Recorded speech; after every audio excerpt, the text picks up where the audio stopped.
Hello बच्चों, मैं Neha Mishra brilliant academy of learning से। और आज मैं आप लोगों को इंग्लिश पढ़ाऊंगी। देखो बच्चों, इंग्लिश जो है ये किसी भी कॉम्पिटिटिव एग्ज़ाम में 2 सेक्शंस अगर आपने तैयार किया है अच्छा से तो बहुत ही अच्छा मार्क्स गेन कर सकते हो। वो है वोकेबलरी और दूसरा है ग्रामर। वोकेबलरी सेक्शंस से जो क्वेश्चंस आते हैं तो वो तो बहुत सारा है जो पहले से भी आप पढ़े होते हो, और जिनकी वोकेबलरी वीक है उनके लिए मेरा सजेशन है कि आप न्यूज़पेपर पढ़ें और अपने वोकेबलरी को स्ट्रॉन्ग करें, और जो जिनका अच्छा भी है ये तो वो वोकेबलरी सेक्शंस पे भी ध्यान दें। और दूसरा होता है ग्रामर। ग्रामर भी आप शुरू से पढ़ते हुए होते हो, बट जो कॉम्पिटिटिव एग्जाम्स का नॉर्म्स है क्वेश्चंस का वो होता है बहुत सारे सेक्शन से आपको करने होते हैं। कॉमन एरर्स है, क्लोज टेस्ट है, कई ग्रामर बेस्ड क्वेश्चंस होते हैं, डायरेक्ट इनडायरेक्ट का। तो आज मेरा टॉपिक है आपको नरेशन पढ़ाना। इतनी छोटी जितनी भी छोटी छोटी चीज़ें हैं इसमें मैं एक एक चीज़ को एक्सप्लेन करूँगी। जिन्हें नहीं आता है वो भी सीख सकते हैं अच्छा से, और जिन्हें आता है उनका रिवीजन होगा, और उनके लिए भी बहुत सारी चीज़ें नहीं होंगी यहाँ पे, वो इससे फ़ायदा उठा सकते हैं। तो सबसे पहले शुरुआत करते हैं नरेशन। नरेशन का लिटरल मीनिंग होता है स्टेटमेंट, हिंदी में इसको कहेंगे कथन। और ये जो नरेशन वर्ड है, ये narration comes out from the word narrate. किस वर्ड से आया है? ये नरेट वर्ड से आया है, जिसका मीनिंग होता है विच मीन्स टू से, यानी कहना। नरेशन का अर्थ क्या होगा? कहना। टू से इंग्लिश में टू से, और हिंदी में इसको क्या कहेंगे? कहना। अब ये कहना कैसे? तो इसको नरेशन को 2 भागों में बांटा जाता है। एक है डायरेक्ट नरेशन और दूसरा है इनडायरेक्ट नरेशन। बच्चों, सबसे पहले आप लोग पहचान करो कि डायरेक्ट नरेशन क्या होगा और इनडायरेक्ट नरेशन क्या होगा। यहाँ मैंने 2 सेंटेंसेस लिखे हैं आपके लिए, उसको डायरेक्ट में और सेम सेंटेंसेस को इनडायरेक्ट में चेंज करके आपके लिए लिखा हुआ है। सी, पहला सेंटेंस है हमारा, Geeta said I am happy. See, यहाँ गीता सेड और ये कॉमा है, राइट? और I am happy inverted comma के अंदर बंद है। लेट्स सी, ये जो गीता सेड है इसको कहते हैं रिपोर्टिंग स्पीच, इसको कह सकते हैं रिपोर्टिंग स्पीच। और यहाँ जो वर्ब आया है सेड, या कोई भी वर्ब आए यहाँ पे, तो उसको क्या कहा जाएगा? ये रिपोर्टिंग वर्ब होता है। ये पूरा रिपोर्टिंग स्पीच हो गया, और इस वर्ब को रिपोर्टिंग वर्ब कहा जाता है। Reporting verb. अंडरस्टूड बच्चों? छोटा हो गया ये। Reporting verb. क्लियर? इतना सीख लिया आपने? ये पूरा ही रिपोर्टिंग स्पीच कहलाएगा, और ये वर्ब रिपोर्टिंग वर्ब कहलाएगा। और जहां पे रिपोर्टिंग वर्ब एंड करता वहां पे कॉमा डाला जाता है। क्लियर? ये जो इन्वर्टेड कॉमा में बंद है सेंटेंस, इसको रिपोर्टेड स्पीच कहा जाता है। क्या कहा जाता है बच्चों? Reported speech. अब इसकी क्या खासियत है? रिपोर्टेड स्पीच जो होगा वो हमेशा इन्वर्टेड कॉमा के अंदर बंद होगा, और ये कंप्लीट सेंटेंस होगा। इधर के सेंटेंस से इसको जो हम लिखते हैं, जो पंक्चुएशन मार्क होता है, वो सभी फॉलो कर रहे हैं। जैसे देखो, इन्वर्टेड कॉमा में फिर से हमने कैपिटल लेटर से सेंटेंस को शुरू किया, और यहाँ पे ये एंड हो रहा है। ये कंप्लीट सेंटेंस है और इन्वर्टेड कॉमा के अंदर बंद है। तो ये डायरेक्ट स्पीच का खासियत क्या हुआ, कैसे पहचानेंगे हम? तो इसका होता है कि गीता सेड, ये जो बात है ये गीता के मुंह से निकली हुई है, गीता ने ये चीज बोला है। तो Gita said I am happy, ये क्या हो गया? डायरेक्ट में, क्योंकि ये वक्ता यानी जो बोलने वाली गीता है उसके मुंह से जो बात निकली है वो एज इट इज है, उसमें कोई चेंज नहीं हुआ है। तो पहचान कर लिया होगा बच्चों आपने डायरेक्ट नरेशन में जो रिपोर्टिंग स्पीच है उसका रिपोर्टिंग वर्ब और everything of direct narration. Is it clear to you? See, दूसरा सेंटेंस हमने आपके लिए लिखा है डायरेक्ट नरेशन में ही, वो है Rohan said to me I respect you very much. यहां भी वही है, रोहन सेड टू मी, ये पूरा क्या कहलाएगा? Reporting speech. Reporting speech. ये वर्ब क्या कहलाएगा? सेड। रिपोर्टिंग वर्ब कहलाएगा। क्लियर? और ये इन्वर्टेड कॉमा के अंदर जो बंद है ये क्या कहलाएगा? Reported speech. क्लियर? अब इसी दो सेंटेंस को हमने चेंज किया है इनडायरेक्ट में। अब देखो यहाँ पे क्या चेंज हुआ है इनडायरेक्ट में, सेम चीज को। ये तो गीता ने जो कहा, रोहन ने जो कहा, उसके मुंह से जो निकली हुई बात थी वो as it is inverted comma के अंदर रखा गया है। अब उसके बात को मैं या आप लोग कहेंगे अपनी बात अपनी भाषा में, तो कैसे कहा जाएगा? गीता सेड। याद रहे कि रिपोर्टिंग वर्ब के टेंस को हम चेंज नहीं कर सकते हैं। रिपोर्टिंग वर्ब का टेंस ऑलवेज जो होता है वही रहता है, उसके टेंस को हम चेंज नहीं कर सकते, कभी नहीं किया जाता है। तो गीता सेड यहाँ पे पास्ट टेंस है, बट यहाँ देखो डायरेक्ट नरेशन में यहाँ आई एम हैप्पी ये प्रेजेंट टेंस का है, लेकिन यहाँ पे she was happy. Keep it in your mind, क्योंकि आगे हम लोग रूल्स को डिस्कस करेंगे। तो क्या देखा चेंज आपने कि यहाँ इनडायरेक्ट में सेम सेंटेंस को जब हम चेंज किए तो दैट लगा है, यहाँ से जो कॉमा था रिपोर्टिंग वर्ब के पहले वो खत्म हो चुका है, और गीता के लिए सी आ गया है। जो ये प्रेजेंट टेंस था, गीता ने कहा था कि आई एम हैप्पी, वो सी वॉज हैप्पी हो गया है। तो ये टेंस का भी चेंज देखा आपने इनडायरेक्ट में। क्लियर? अब दूसरा सेंटेंस जो हमारा डायरेक्ट में था, Rohan said to me I respect you very much, उसको भी इनडायरेक्ट में हमने कैसे चेंज किया? Rohan told me that he respected me very much. तो यहाँ सेड टू मी किस में चेंज हो गया है? टोल्ड में। Everything you have to keep in your mind. We will discuss when we will discuss rules of changes, how to change tense of sentences. तो Rohan told me that he respected me very much. यहाँ था I respect you very much present tense में, और यहाँ पे हो गया he respected me very much. तो ये सब चीज आपको अभी चेंजिंग देख लिया होगा आपने कि डायरेक्ट टू इनडायरेक्ट में क्या चेंजेस होता है। बच्चों जो बेसिक रूल्स है इसमें पहचान का, वो अभी तक आपको क्लियर हो गया होगा। अब एक चीज जो इम्पोर्टेंट है ताकि आप कंफ्यूजन में ना रहो, जैसे यहाँ देखा आपने कि रिपोर्टिंग वर्ब जो है ये सेंटेंस के पहले आया हुआ है, सेंटेंस में पहले आया है, और जरूरी नहीं है कि हमेशा ही रिपोर्टिंग वर्ब जो है वो सेंटेंस के शुरू में ही आएगा। ये रूल है कि रिपोर्टिंग वर्ब सेंटेंस के शुरू में, बीच में या अंत में कहीं भी हो सकता है। इसके लिए हमने आपके लिए 3 सेंटेंसेस लिखा है, उसको आप देखो, सीखो इससे। जैसे फर्स्ट सेंटेंस में सी सेड, यहाँ रिपोर्टिंग वर्ब सेंटेंस के पहले है, शुरू में ही है। आई रीड ए बुक पहला सेंटेंस है जिसमें रिपोर्टिंग वर्ब सेंटेंस के शुरू में आया है। क्लियर?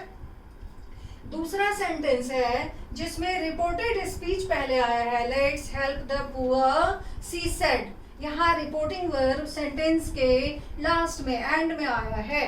क्लियर? थर्ड सेंटेंस हमने लिखा है आपके लिए, Rashmi is always ready to teach you. ये रिपोर्टेड स्पीच जो है वो पहले आ गया। He said to me, reporting verb बीच में आया, because you are my brother, ये फिर रिपोर्टेड स्पीच लास्ट में आया। तो क्या देखा आपने कि रिपोर्टिंग वर्ब जो है ये सेंटेंस के शुरू में, बीच में या एंड में कहीं भी आ सकता है। अब हम लोग डिस्कस करेंगे कि ये जो टेंस, जो नरेशन आप सीखोगे, तो नरेशन सीखने से पहले आपको काइंड्स ऑफ सेंटेंसेस का नॉलेज होना चाहिए और टेंस का नॉलेज होना चाहिए। तो मैं यहाँ पे आपको ब्रीफली काइंड्स ऑफ सेंटेंसेस सिखाऊंगी और टेंसेस सिखाऊंगी, सो दैट जो भूल गए हैं या जिन्हें नहीं आता ठीक से वो भी यहाँ रिवीजन के तौर पे सीख लेंगे। ऐसे टेंस बहुत बड़ा लेशन है, वो कई डेज में खत्म होगा जब मैं टेंस पे आऊंगी पढ़ाने के लिए। और सेंटेंसेस तो जो ज़रूरत है हमें नरेशन सीखने के लिए वो उतना वास्ट नहीं है। ये दोनों सेंटेंसेस और टेंस दोनों को मैं अभी ब्रीफ नॉलेज दे रही हूँ ताकि आपको नरेशन समझने में कोई दिक्कत नहीं हो। बच्चों, तो आगे बढ़ने से पहले हम लोग सेंटेंसेस और टेंस दोनों को थोड़ा सा रिवाइज कर लेते हैं। यहाँ पे according to meaning there are 5 kinds of sentence. वो जब आपको ऑल द 5 सेंटेंसेस का नॉलेज होगा तो बढ़िया से आप सारे रूल्स को अप्लाई करके सीख सकते हो और अच्छा मार्क्स लाओगे एग्जाम में। तो ये 5 काइंड्स जो सेंटेंस का है वो है assertive sentence, interrogative sentence, imperative sentence, optative sentence और एक्सक्लेमेटरी सेंटेंस। हिंदी में भी हमने लिख दिया है। असर्टिव सेंटेंस को कथनात्मक वाक्य कहते हैं, इंट्रोगेटिव सेंटेंस को प्रश्नबोधक और इंपरेटिव सेंटेंस को आज्ञाबोधक, ऑप्टेटिव सेंटेंस को इच्छाबोधक और एक्सक्लेमेटरी सेंटेंस को विस्मयादिबोधक कहते हैं। तो सबसे पहले असर्टिव सेंटेंस क्या होता है? तो असर्टिव सेंटेंस होता है डिक्लेरेशन, स्टेटमेंट या हाँ या ना में। असर्टिव सेंटेंस के 2 काइंड्स होते हैं, अफर्मेटिव सेंटेंस और नेगेटिव। दूसरा होता है नेगेटिव सेंटेंस। तो अफर्मेटिव सेंटेंस होगा जिसमें हाँ हो, यस का, जैसे आई am a student, he runs fast. तो ये दोनों सेंटेंस यानी हाँ जिसमें पॉजिटिविटी होगा वो असर्टिव सेंटेंस कहलाता है। दूसरा है नेगेटिव सेंटेंस जिसमें ना नहीं का बोध हो, जैसे you are not going out today.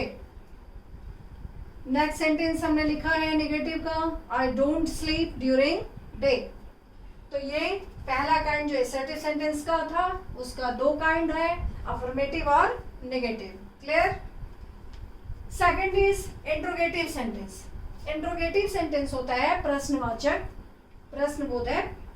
अब इसके भी 2 काइंड होते हैं। एक होता है यस नो क्वेश्चन, यानी ऑक्सिलरी वर्ब से जो सेंटेंस शुरू होगा वो इंट्रोगेटिव सेंटेंस होता है। जैसे एग्जाम्पल ऑक्सिलरी वर्ब से शुरू होने वाला हमने लिखा है आपके लिए, इसका आंसर यानी जवाब यस या नो होता है। जैसे आर यू अ डॉक्टर, तो इसका आंसर होगा yes I am a doctor या no I am not a doctor. दूसरा हमने लिखा है सेंटेंस इंट्रोगेटिव का ही, इज सी योर सिस्टर, यहाँ भी क्वेश्चन मार्क है। तो इंट्रोगेटिव सेंटेंसेस भी 2 तरह का होगा, एक तो यस नो आंसर वाला क्वेश्चन कहो आप या ऑक्सिलरी वर्ब से शुरू होने वाला, और दूसरा काइंड होता है इसका WH क्वेश्चन, यानी what, where, when, how, why, who etcetera से शुरू होने वाला सेंटेंस। जैसे 2 एग्जाम्पल्स हमने आपके लिए लिखा है, वेयर डू यू लिव और क्वेश्चन मार्क है यहाँ पे, how many months are there in a year. तो ये दोनों सेंटेंसेस भी इंट्रोगेटिव सेंटेंसेस कहलाएगा। क्लियर बच्चों? अब हम लोग आगे बढ़ते, अब हम लोग तीसरे काइंड को देखेंगे सेंटेंस का, वो है इंपरेटिव सेंटेंस। इंपरेटिव सेंटेंस क्या होता है? It expresses request, command, order, request, advice. Example है जैसे कहते हैं go there, come here, don't go out in the sun, help the poor, please give me your pen. तो ये इस तरह का जो सेंटेंस होगा वो इम्परेटिव सेंटेंस होगा। Clear? Next, optative sentence. Optative sentence जो होता है वो है इट एक्सप्रेसेस विश और डिजायर, और इसका पहचान है ऑप्टेटिव सेंटेंस का, इट ऑलवेज बिगिंस विथ मे। ये मे से शुरू होगा, जिसमें नहीं है उसमें इसका सेंस छुपा हुआ होता है। किसी किसी सेंटेंस में ये होता दिखता नहीं है, रहता नहीं है, बट इसकी फीलिंग होती है। एग्जाम्पल ऑप्टेटिव सेंटेंस का है वो है may God bless your children, may you all live long, go to hell. यहाँ देखो may you give, go to hell सिर्फ लिखा हुआ है, यहाँ may you go to hell का सेंस होता है। क्लियर बच्चों? तो ये all the 4 kinds of sentences आपने सीखा। लास्ट है 5th, वो है एक्सक्लेमेटरी सेंटेंस। एक्सक्लेमेटरी सेंटेंस होता है वो एक्सप्रेस करता है हमारे सडन फीलिंग को, या तो वो हैप्पीनेस का होगा, या सॉरो का होगा, या वंडर का होगा, या सस्पिशन का होगा, या हेट का होगा। जैसे it expresses our sudden feeling of joy, hate, sorrow, wonder, suspicion etcetera. जैसे एग्जाम्पल्स हमने लिखा है आपके लिए, वो है what a lovely rose, alas his father is no more, hurrah we won the match, what a terrible scene। तो ये सारे सेंटेंसेस एक्सक्लेमेटरी सेंटेंस कहलाता है। बच्चों, तो अभी आपने काइंड्स ऑफ सेंटेंसेस सीखा। बच्चों, अभी हम लोगों ने देखा काइंड्स ऑफ सेंटेंसेस, और अब थोड़ा सा मैं डिस्कस कर देती हूँ आपको टेंस का भी, क्योंकि टेंस का भी नॉलेज होना जरूरी है इसके रूल्स को सीखने के लिए और अच्छा समझने के लिए। तो आप बचपन से पढ़ते हुए आए हो, बस एक ब्रीफ नॉलेज दिया हमने आपको। Tense tells the time of an action, यानी वर्ब से ही रिलेटेड होता है टेंस, काम का समय बताएगा। तो 3 टेंस होते हैं, आप जानते ही होंगे, बचपन से पढ़ रहे हो। एक ही सेंटेंस को हमने ऑल द 12 टेंसेस में लिखा है। सिंपल प्रेजेंट, जैसे हमने लिखा I learn narration, present continuous उसका I am learning narration.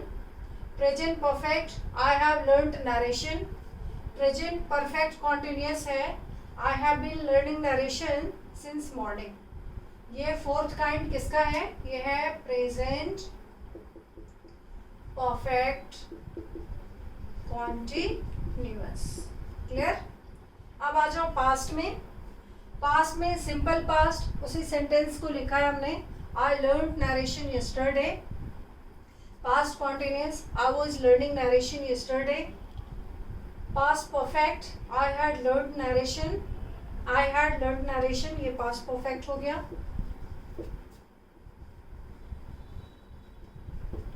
Next, I had been learning narration for 2 hours yesterday, ये हो गया 4th kind, past perfect continuous. Clear बच्चों?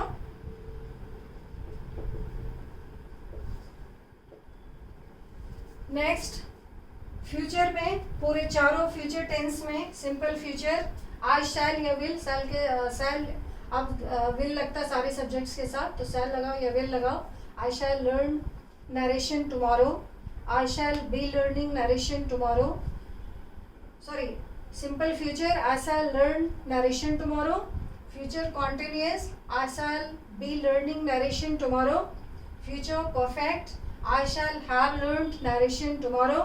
और future perfect continuous, I shall have been learning narration tomorrow. तो ये sentence आप एक एक लिख लो। एक ही सेंटेंस को हमने लिखा है, जिनको आता है वो तो ठीक है, आप समझ जाओगे, और जिनको टेंस में प्रॉब्लम है वो इसी तरह का सेंटेंस लिख के और ज़्यादा प्रैक्टिस करेंगे। ठीक है बच्चों? अब हम लोग आगे बढ़ते हैं नरेशन के रूल्स के साथ। बच्चों, अब हम लोग डिस्कस करते हैं narration, how to change from direct to indirect के रूल्स को।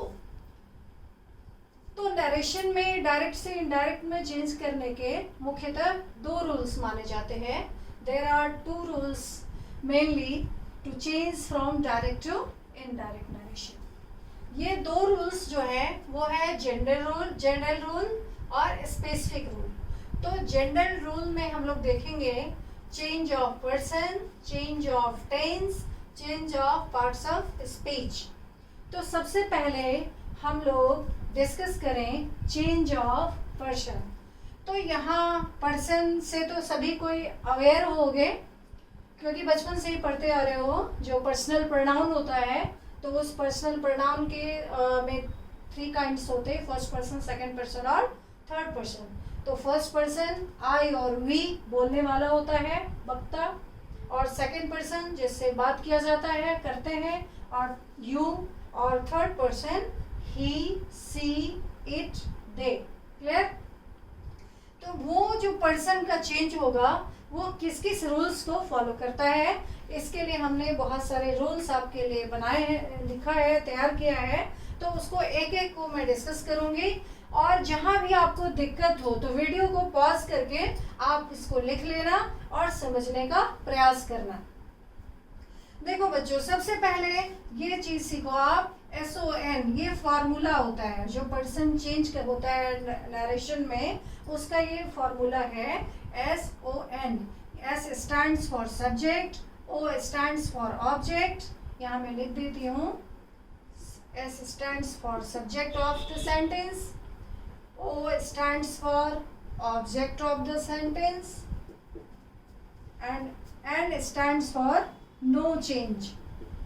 No change ये क्या होता है हम लोग रूल्स में देखेंगे। तो देखो, ये फर्स्ट पर्सन के अकॉर्डिंग सब्जेक्ट चेंज होगा, सेकंड पर्सन के अकॉर्डिंग ऑब्जेक्ट चेंज होगा, और थर्ड पर्सन का कोई चेंज नहीं होता। ब्रीफ में, शॉर्ट में आप ये समझो। तो ये रूल्स देखो, अब जो ये जनरल रूल है उसमें हमें 3 चीज को डिस्कस करना है। सारे रूल्स, पर्सन्स के रूल्स क्या होते हैं चेंज करने के, टेंस के रूल्स क्या होते हैं चेंज करने के, इसीलिए हमने आपको टेंस भी सिखा दिया है, और पार्ट्स ऑफ स्पीच के रूल्स क्या होते हैं। तो सबसे पहले पर्सन्स के रूल्स में जनरल रूल का जो पर्सन चेंज ऑफ पर्सन का रूल है, उसके लिए फर्स्ट रूल है, वो देखो आप, कि यदि रिपोर्टेड स्पीच का सब्जेक्ट फर्स्ट पर्सन यानी आई और वी बोलने वाला फर्स्ट पर्सन होता है, तो रिपोर्टेड स्पीच का अगर सब्जेक्ट आई या वी हो तो वह रिपोर्टिंग वर्ब के ऑब्जेक्ट के नंबर, पर्सन एवं केस के अनुसार बदलता है। क्लियर बच्चों?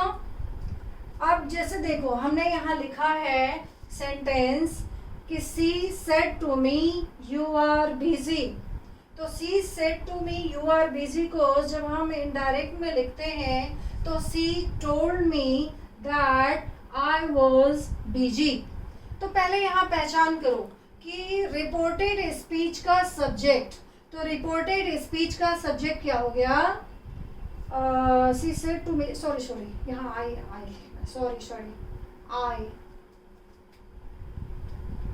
आई एम बिजी। तो रिपोर्टेड स्पीच का सब्जेक्ट जो है वो फर्स्ट पर्सन में है, आई एम बिजी।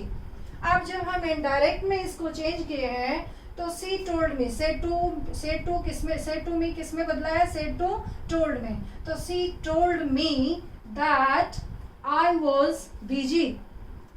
देखो, तो डायरेक्ट स्पीच में, डायरेक्ट में है नरेशन में, she said to me I am busy. अब ये रूल क्या कहता है कि रिपोर्टेड स्पीच का सब्जेक्ट अगर फर्स्ट पर्सन में हो, जैसे आई और वी, तो रिपोर्टिंग वर्ब के सब्जेक्ट के नंबर, पर्सन और केस के अनुसार बदल जाता है। अब एग्जांपल क्या, जैसे she said to me I am busy, तो ये फर्स्ट पर्सन में है, और यहाँ जो ये फर्स्ट पर्सन चेंज हुआ वो रिपोर्टिंग वर्ब, यानी रिपोर्टिंग वर्ब का जो सब्जेक्ट था उसके according, C told me that she was busy.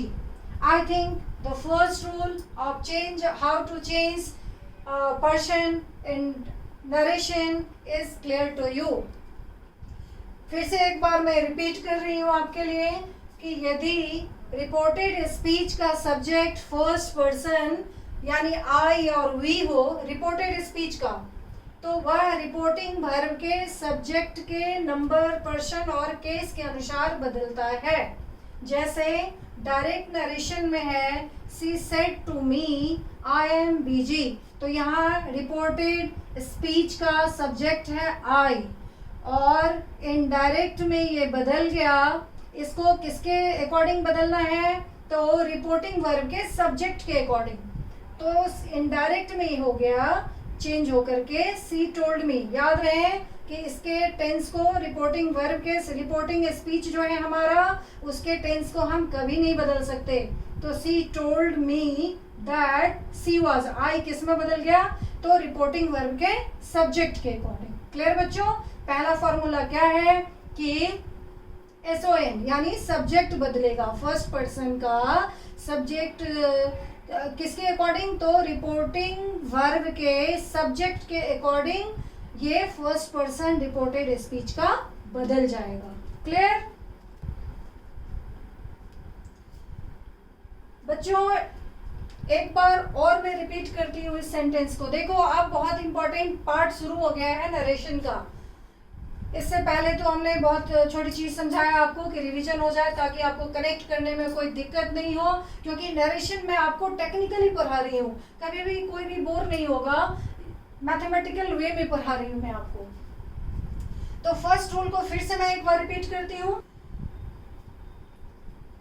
यदि रिपोर्टेड स्पीच का सब्जेक्ट फर्स्ट पर्सन हो, यानी आई या वी दोनों में से कोई हो, रिपोर्टेड स्पीच का, याद रहे रिपोर्टेड स्पीच बोले तो दिस वन, तो वह बदल जाएगा इनडायरेक्ट नरेशन में किसके अकॉर्डिंग?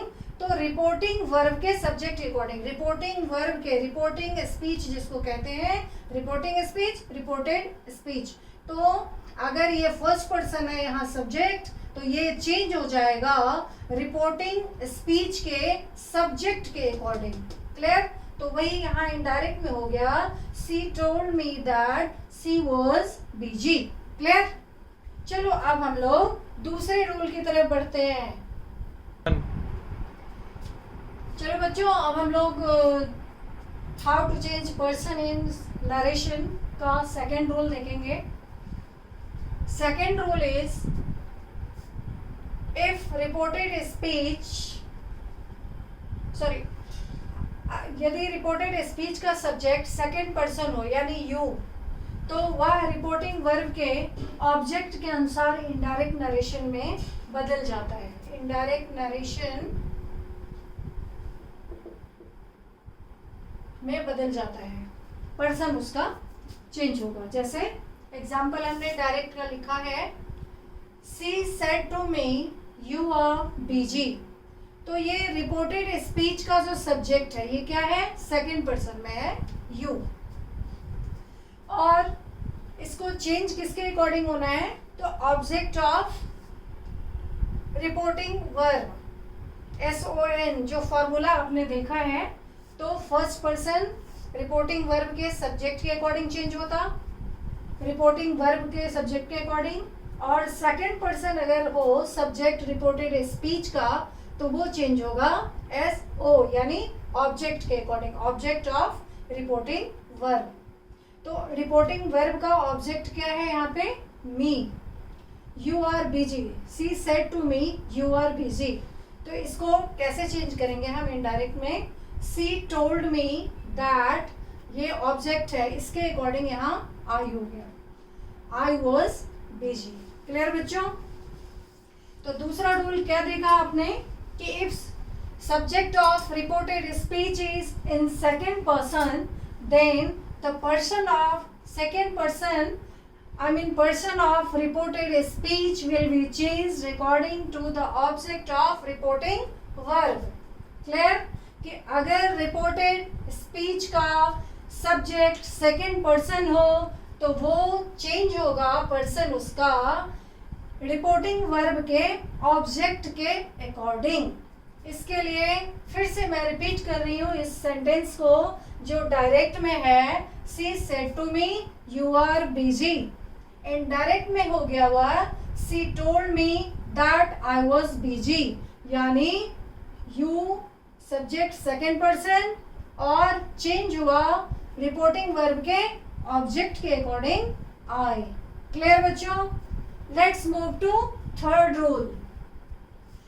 थर्ड रूल कहता है कि यदि रिपोर्टेड स्पीच का सब्जेक्ट सेकंड पर्सन हो और रिपोर्टिंग वर्ब का ऑब्जेक्ट नहीं दिया हो, अब उस केस में हम क्या करेंगे? यहाँ तो रिपोर्टिंग वर्ब का ऑब्जेक्ट क्लियर था और हमने इसको चेंज कर दिया। अब अगर रिपोर्टिंग वर्ब में ऑब्जेक्ट नहीं दिया हो और रिपोर्टेड स्पीच का जो सब्जेक्ट है वो सेकंड पर्सन में हो, then what we have to do, कैसे हम लोग इसको चेंज करेंगे? सी,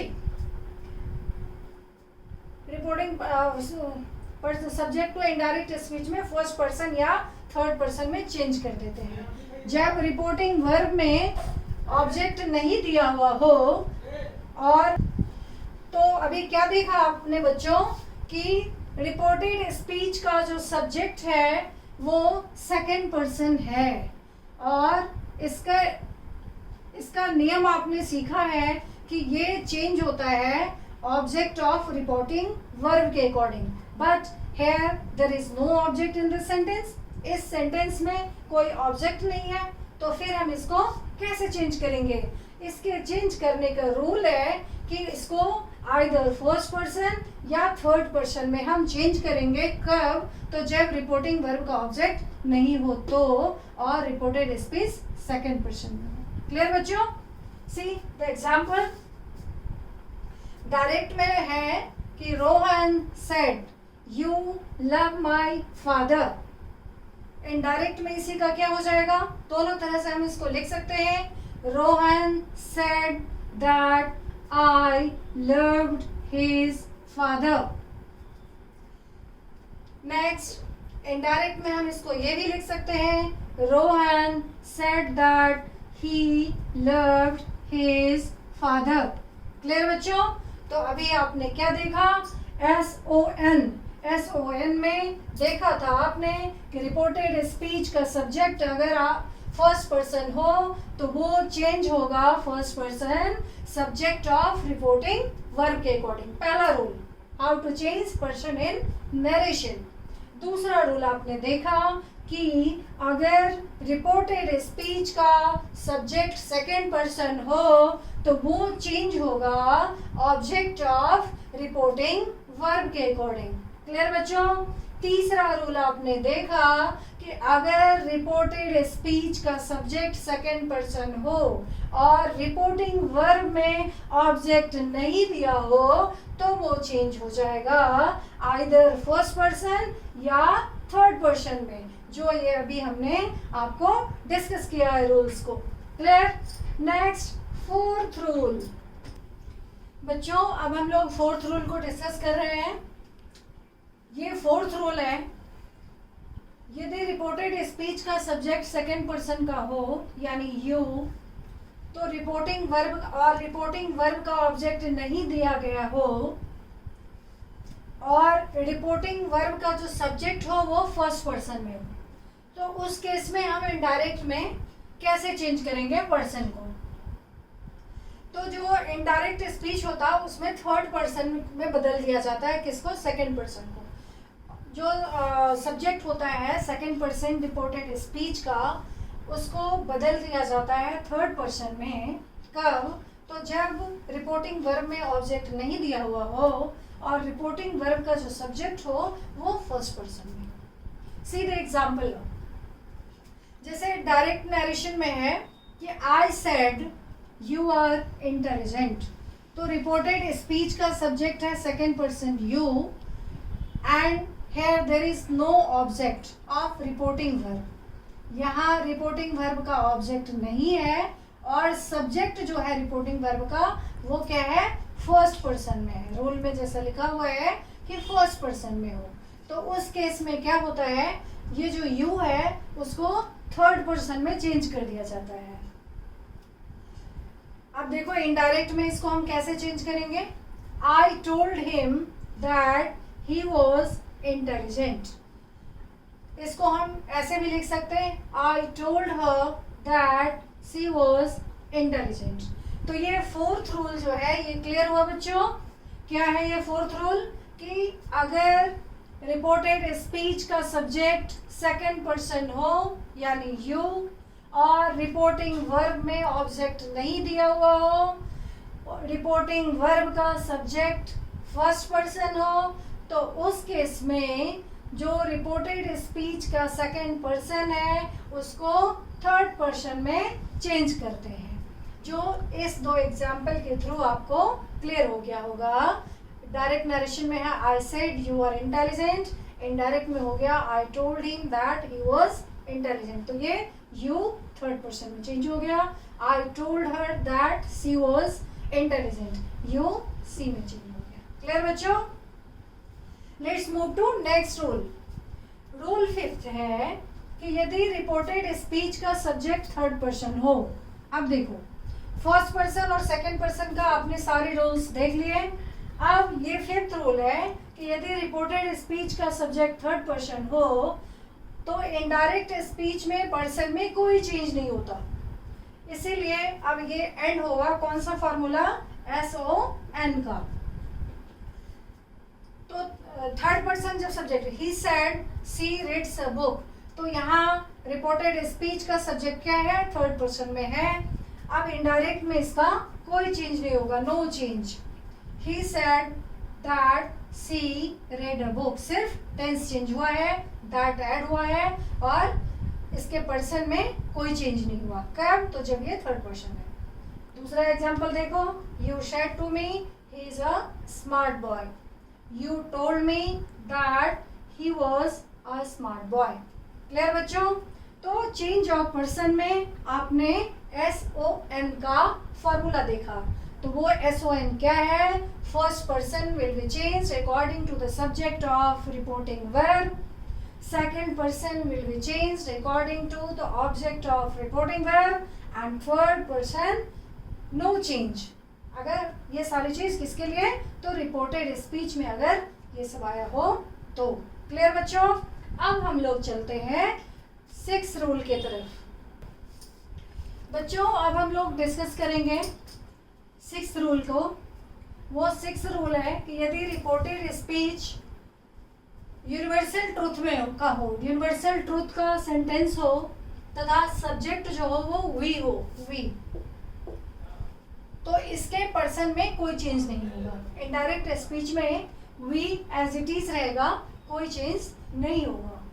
जैसे एग्जाम्पल लिखा है हमने, ही सेड, डायरेक्ट में है he said we can't live without air. Indirect में इसको चेंज करेंगे तो ये होगा he said that we person का यहाँ कोई चेंज नहीं। क्लियर बच्चों? कब? तो जब यूनिवर्सल ट्रुथ का स्टेटमेंट हो, सेंटेंस हो तब। तो इनडायरेक्ट में क्या होगा, he said that we can't live without air. Clear? एक चीज मैं यहाँ बता दूं कि अगर डायरेक्ट नरेशन में रिपोर्टेड स्पीच यूनिवर्सल ट्रूथ का सेंटेंस हो तो उसको हम एज इट इज लिखते हैं, उसमें ना तो कोई टेंस का चेंज होगा और ना कोई पर्सन का चेंज होगा, वो एज इट इज लिखा जाता है। तो अभी हम लोग पर्सन के रूल्स को देख रहे हैं, तो वी को डिस्कस किया हमने। क्लियर बच्चों?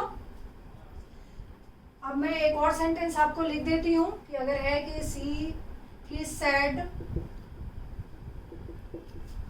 the sun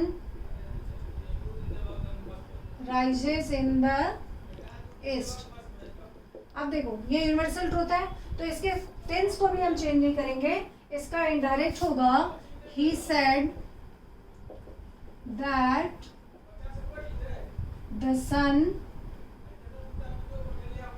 rises in the east। Clear बच्चों? अब हम लोग सेवेंथ रूल को डिस्कस करते हैं कि अगर न्यूज़पेपर या मैगजीन्स का एडिटर जो होता है वो ओवरऑल एक अपना निकाल देता है जो भी उसके रिलेटेड न्यूज होगा कि द न्यूज़पेपर, यदि न्यूज़पेपर या मैगजीन का एडिटर अपने लिए वी अस आवर का प्रयोग करता है तो इनडायरेक्ट स्पीच में उसके लिए इट या इट्स केस के अनुसार बदल जाता है। यहाँ देखो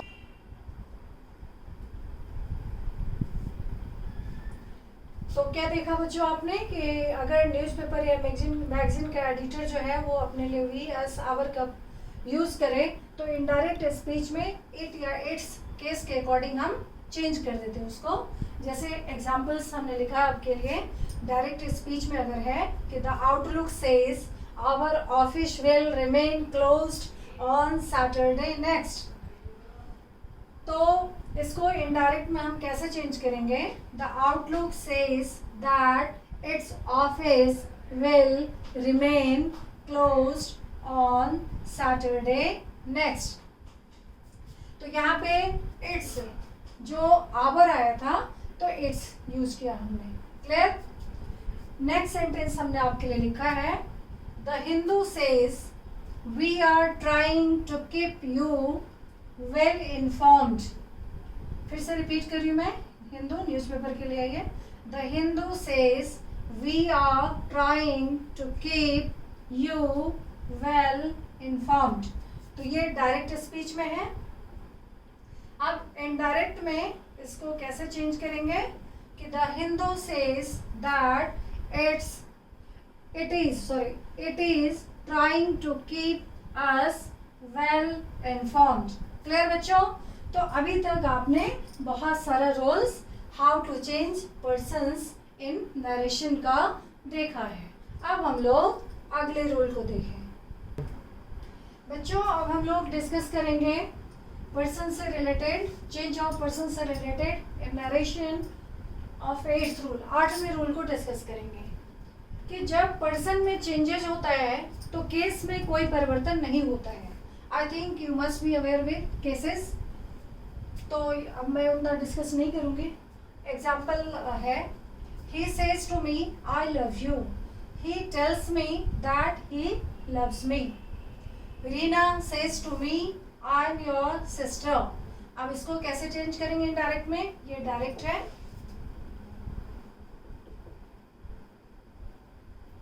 ये इनडायरेक्ट है, लाइक दैट। ये डायरेक्ट और ये इनडायरेक्ट। तो डायरेक्ट में है Reena says to me I am your sister. Indirect में क्या हो जाएगा? Reena tells me that she is my sister. अब इसके लिए मैंने एक टेबल बनाया है, आप इसको टेबल के थ्रू लर्न कर सकते हो। Learn through the table now. अब पर्सन्स के लिए देखो, नॉमिनेटिव केस, ऑब्जेक्टिव, पॉसेसिव। अब इसमें कैसे चेंज होता है? तो जब पर्सन फर्स्ट पर्सन का आई हो तो नॉमिनेटिव केस में मी हो जाता है, ऑब्जेक्टिव माई, और जो उसका पॉजिटिव प्रोनाउन है वो माइनर हो जाता है पॉजिटिव केस में। दूसरा, फर्स्ट पर्सन अगर वी है तो नॉमिनेटिव अस हो जाता है, आवर और आवर्स।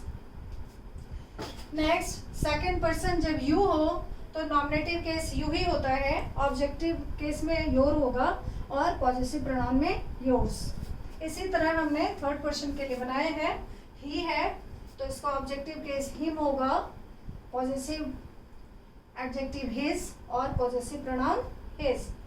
इसी तरह से सी है, सी का हर होगा, ऑब्जेक्टिव केस, पॉजिटिव एडजेक्टिव हर और पॉजिटिव प्रोनाउन हर्स। इट का ऑब्जेक्टिव केस इट होगा, पॉजिटिव एडजेक्टिव इट्स और पॉजिटिव प्रोनाउन इसका कुछ नहीं है। इसी तरह दे है, उसका ऑब्जेक्टिव केस देम होगा, पॉजिटिव एडजेक्टिव पॉजिटिव केस के लिए देयर और पॉजिटिव प्रोनाउन देयर्स होगा। तो बच्चों आज हम इसी जो नरेशन का जितना भी कुछ समझाया है ये बहुत ही बेसिक था, और how to change persons in narration from direct to indirect को फिनिश किया है। अब इसके अगले वीडियो में हम लोग डिस्कस करेंगे कि टेंस का चेंजेस कैसे होता है फ्रॉम डायरेक्ट टू इनडायरेक्ट में, कि डायरेक्ट नरेशन से इनडायरेक्ट नरेशन में टेंसेस किस रूल्स के अकॉर्डिंग चेंज होता है, वो हमारा नेक्स्ट वीडियो होगा। आप लोग सभी बढ़िया से इस वीडियो को देखो और पॉज करो, जहाँ पे दिक्कत हो पॉज करके भी देख सकते हो, सीख सकते हो। और कंटिन्यूसली हमारा कई वीडियोस होगा नरेशन के लिए, तो यू प्लीज़ गाइस आप एक भी वीडियो मिस नहीं करो और बढ़िया से लर्न करो। Thank you.